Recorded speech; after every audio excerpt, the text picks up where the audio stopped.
What up, watch peeps? I got a pretty cool Seiko 5 Sports here to look at. This is the Beatmaker Design Contest winner. Now, I got told in no uncertain terms that the Pogue has nothing to do with this watch. It's a chronograph, for God's sake. I'm just teasing whoever commented that. I do appreciate the background, and I'm sure hardcore Seiko aficionados and historians are familiar with other references using this color scheme. But most people, if you were to ask them, name a Seiko with a gold dial and a Pepsi bezel, they're going to say Pogue. So I'm calling it the Pogue KX. Let's take a look. I'm Pete, and we are chilling with watches.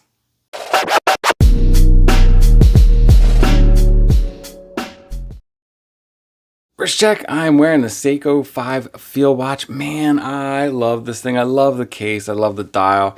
See, it's on one of these new kind of striped textured Natos that have been making the rounds lately. I got this one on AliExpress, $7. I'll put an affiliate link in the description.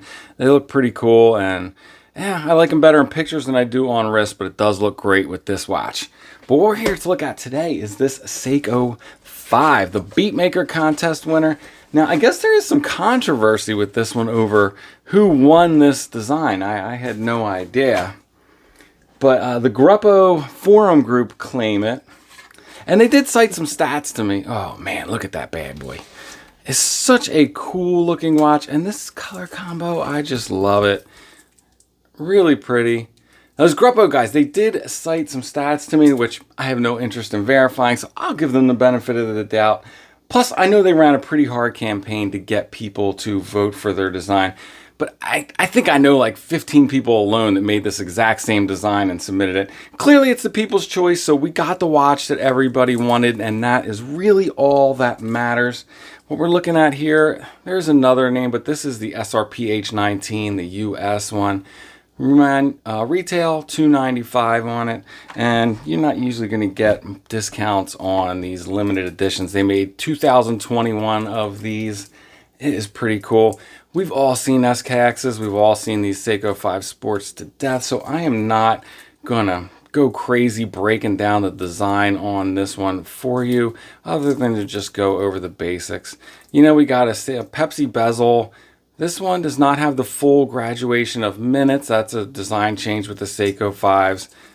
Same kind of action we've had on most Seikos, SKXs. This one, the alignment is actually really good. Looks pretty much spot on to me. Got a gold chapter ring to go with the gold dial. Now it does use silver hands and silver surrounds on those indices, which is obviously a great choice sticking with the case and the bracelet that are on this one. These guys use just a push-pull crown. And you know, the more I'm figuring out about myself and what I like with watches, I do not mind a push-pull crown because I don't dive or swim with these bad boys all that often, if ever. This one has a see-through case back, hollow end links. You get this nice bracelet. It's just your standard oyster. It does have female end links, which are fine with me. Tapers from 22, I think only down to 20. That's kind of a fat bracelet in this day and age, so I wouldn't mind finding something that tapers down to 18. This case shape, now we always associate this with the SKX, but this case has been around a lot longer than that. It was originally known as the Slim Turtle, going I think all the way back to like the 6309 movement. Then the 7002 used it, and then the SKX, and now your Seiko 5 Sports. So it's a case that has been around for a while with that cool 4 o'clock crown. Really smooth, rounded crown guards. We'll break down the actual measurements of this in a little bit, because that's one of those things you just take for granted that everybody knows, and we never really talk about them. Clasp-wise, we're looking at your standard press clasp that comes on these Seiko 5 Sports, standard clasp, but it is really nice and snappy, so no problems there. The star of the show on this one is this gold dial. It is like kind of like a radial sunburst. You can see it pretty good right there.